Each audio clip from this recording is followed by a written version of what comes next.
bonjour Marie, bonjour Olivier. Bonjour. Donc vous venez de revenir de l'Arnold Classic, le deuxième concours le plus prestigieux au monde chez les pros, organisé par Arnold Schwarzenegger. Est-ce que tu peux nous donner un petit peu ton ressenti, et toi aussi Olivier, par rapport à cette compétition?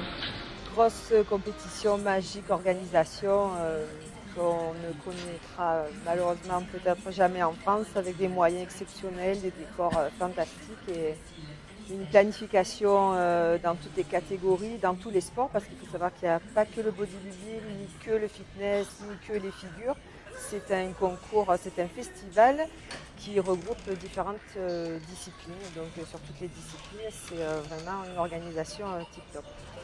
Qui dit organisation prestigieuse, moyens fantastiques, énormes, dit aussi bien évidemment personnes connues dans le milieu. Donc vous avez rencontré des gens qui sont très très connus, que ce soit des amateurs ou des pros, des gens qui font l'image du bodybuilding en général dans le monde entier. Ah oui. On a rencontré Sergio Oliva, on a rencontré Frank Zane, Ronnie Coleman qui est un très bon copain à Olivier, Lou Ferrigno, Labrada, Rich Gaspari, Dexter, Kevin. On a même demandé à Dexter s'il était en forme pour faire l'Arnold Classic. Alors que cette année, il ne le faisait pas du tout. Ouais, il est au point d'actualité. D'accord. Et justement, le concours c'est quand même l'Arnold Classic. Est-ce que malgré le fait que Arnold soit gouverneur maintenant, et donc surprotégé, je suppose, étant donné que c'est un personnage politique, est-ce que vous avez eu l'opportunité, ou du moins l'occasion de l'approcher? 50 cm. Il est tout partout, il est très présent. Il est disponible, il reste encore dans le milieu du bodybuilding vraiment, ou est-ce que c'est juste une façade qu'il donne par rapport à... Il est très familier, très... il est là, il est très présent, il est chez lui. Donc c'est resté un vrai bodybuilder dans la... passionné. Il a rendu hommage à Colombo aussi. Colombo sur scène et tout, c'est fantastique. Il était à l'after party après l'Arnold Classic, là, il est venu faire un speech, et puis il y a un peintre qui a peint Arnold en 5 minutes sur un tableau, sur les grandes toiles. Donc il était là avec nous, c'était sympa. Il y a eu la soirée VIP, on s'est dit que bon, il serait peut-être pas là le soir, il a été là présent. Bon, il est gouverneur, alors bien sûr, il a des gardes corps autour.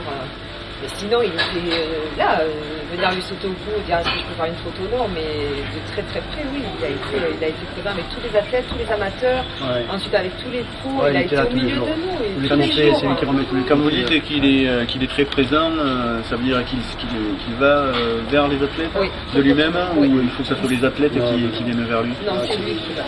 Il s'intéresse, il pose des questions avec les interviews. Et au niveau des compétiteurs professionnels, que ce soit féminines ou masculins, comment ça se passe? Vous avez des contacts avec eux? Est-ce qu'il y a un mélange au niveau des amateurs, des pros? Est-ce que vous pouvez les approcher?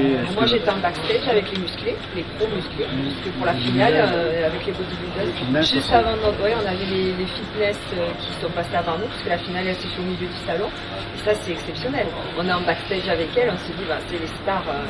Et ce sont des gens qui sont abordables? Là elles sont en compétition, donc la finale c'est assez tendu entre elles. Mais sinon, ensuite, quand elles ont fini, qu'elles ont les résultats, on fait des photos avec elles, c'est super. D'accord, donc il n'y a pas ce côté je suis une star, on ne peut pas m'approcher, c'est pas du tout ça. Et chez les pros masculins, comment ça se passe? Olivier connaît Denis qui va rentrer dans les 6 le soir à la soirée VIP. Ils ont discuté et non, ils restent très abordables tous. À part Dexter, il y avait French Warren et tout qui était là. Franchement, je crois que plus on fait de la compétition de haut niveau, plus on devient. D'accord. Donc le problème de Dexter, c'est qu'il est un peu antipathique, il est un peu il est de la haute, c'est monsieur de... Il a toujours été comme ça. Ouais, c'est pas le fait d'avoir le titre de Monsieur Olympia qui l'a rendu comme ça. Comme ça. En fait, il se force pas. C'est dans son caractère. D'accord.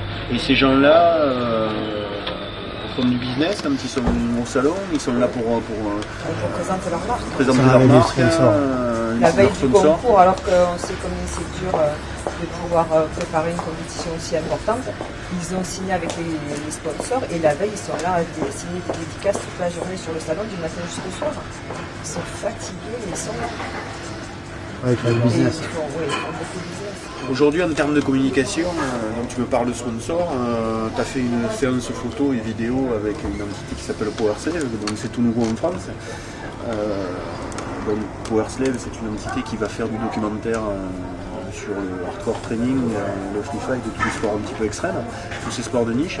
Quel a été ton ressenti par rapport à ce shooting photo et vidéo? Est-ce que tu as trouvé une différence par rapport à tout ce que tu avais fait auparavant? Est-ce qu'au niveau de la réal, de la production, du montage vidéo, tu as vu les premières images, qu'est-ce que tu en penses? Moi, Est-ce que tu penses que ça va faire avancer vraiment les choses? Je pense que oui, ça va un peu dépoussiérer l'image du body maintenant.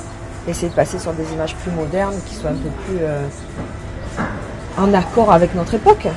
Essayer de mettre le body et de redorer le blason du bodybuilding et du fitness en France, oui.